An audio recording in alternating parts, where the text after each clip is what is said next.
Just as they lay waste to our country, we shall lay waste to theirs. You think this will stop the bloodshed?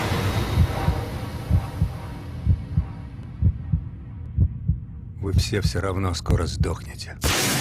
Okay, so we should probably explain this right off the bat. Up until now, the Call of Duty series has been a World War II themed first-person shooter. The first three of the games all reenacting different battles from World War II.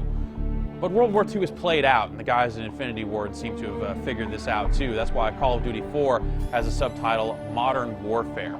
Now it takes place in a more modern society, so you're running around the Middle East, running around Russia, dealing with all these nuclear catastrophes and really high-stakes stuff. It's really powerful, but really short single-player campaign backed up by some really intense multiplayer action. When I say the single-player is short, I mean it. It's a game you'll probably finish in under 5 hours. The single-player takes place from multiple perspectives. You mainly play as two different soldiers, one of the British SAS and a US Marine. And the story revolves around a power struggle in the Middle East. This guy has risen to power, and he wants to do bad stuff to the West. So has kind of a ripped from the headlines sort of feel, but it is all fictionalized. It's a really powerful story in a lot of ways because so many of these war games are so super clean. You know, you go in with your squad, you take guys out, you come out, everything's unscathed, the world's a better place, everything's safe. This is a much muddier, grittier, dirtier story that leaves the world, well, maybe a little worse off than it did at the start of the game. So a lot happens in that 4.5 to 5 hours, maybe even more so than most standard first-person shooters.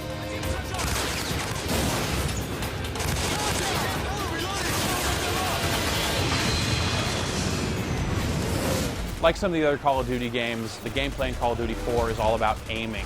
You have a button designated to holding the gun up to your face and looking through the scope or looking down the sights. And that's how you get your most accurate shots off. You can also crouch and go prone, which is handy for staying out of sight. You can shoot from the hip, but it's far less accurate. So really the game's about, you know, you kind of rounding corners, seeing these bad guys, pulling up your gun and popping them really quickly. You also have grenades and flashbangs, which is a really cool effect. You drop it down, flashes the whole screen, and that can be pretty intense too.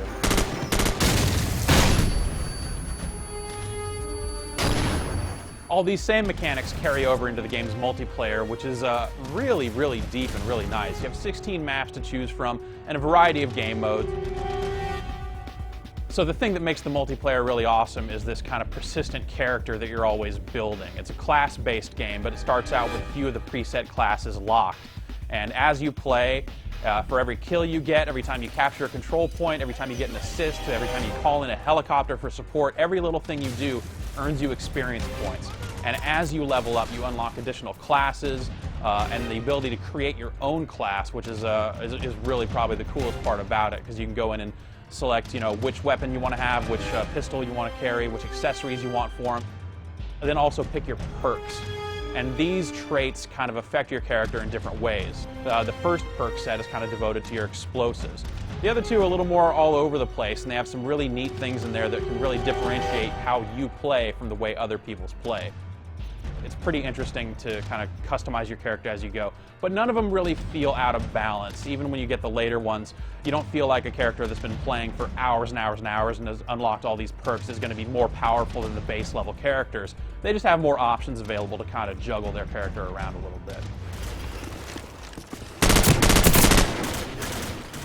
Another cool facet of Call of Duty 4 is the ability to call for support, and how this works is you go on kill streaks. If you kill 3 guys in a row without dying, you have the ability to call in a UAV drone, which is like a radar sweep that makes all the enemies appear on your map screen.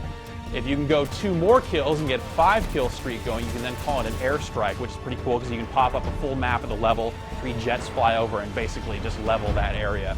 And then if you happen to catch 2 people with that, you'll have a 7 kill streak going, at which point you can call in a helicopter for support, which just makes a helicopter fly in and start mowing down your enemies. It's a really cool system that really changes it up. And when you roll all this stuff together, the character system and the support benefits and stuff, it really feels different from most shooters out there. And it's really a deep game that's very, very exciting. The audiovisual presentation in Call of Duty 4 is really top-notch on all 3 platforms. The game just looks really, really nice with a lot of great effects. The game has really high-quality lighting and shadowing and stuff. it really just looks nice, has a lot of really great animation for running, and the enemies as you're kind of taking them out and stuff, they're falling all over the place in really good looking ways. It's just a stellar looking game across the board. It's backed up by a really good set of sound effects. The weapons sound appropriately devastating. You feel like you are doing bad things to other human beings when you let these weapons go. Good boy. We've taken the lead.